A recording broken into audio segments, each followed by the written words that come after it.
le conseil scientifique a accueilli 4 nouveaux membres, Olivier Guérin, un gériatre, Angèle Consoli, une pédopsychiatre, Thierry Lefrançois, un vétérinaire et Catherine Chirouze, une infectiologue.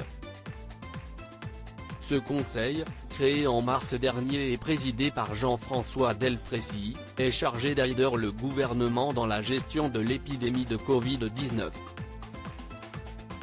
Mais si l'avis de ce conseil d'experts a longtemps été décisif à la tête de l'État pour prendre les mesures pour lutter contre l'épidémie de coronavirus qui touche la France depuis bientôt 1 an, il semblerait que cela ne soit plus le cas aujourd'hui.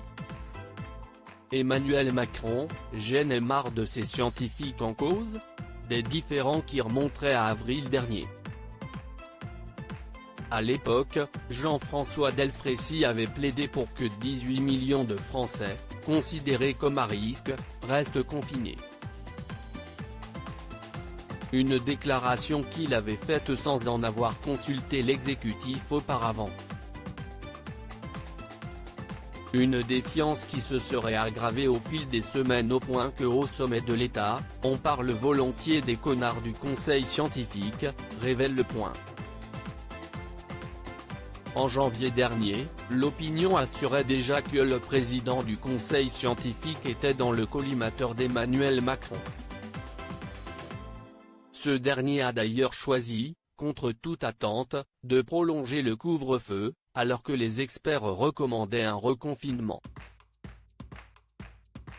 Le président de la République se serait d'ailleurs emporté à l'encontre des membres du conseil scientifique lors d'un conseil de défense. J'en ai marre de ces scientifiques qui ne répondent à mes interrogations sur les variants que par un seul scénario, celui du reconfinement.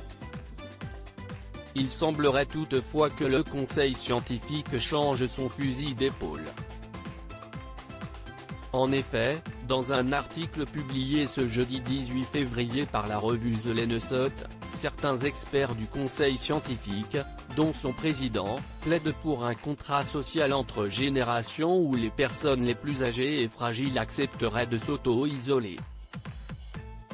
En vertu de ce contrat social, les plus jeunes générations accepteraient la contrainte de mesures de prévention, comme les masques, la distance physique, à la condition que les groupes les plus âgés et les plus vulnérables adoptent non seulement ces mesures-là mais aussi d'autres, plus spécifiques, comme l'auto-isolement selon un critère de fragilité, afin de réduire leur risque d'infection, est-il indiqué dans l'article.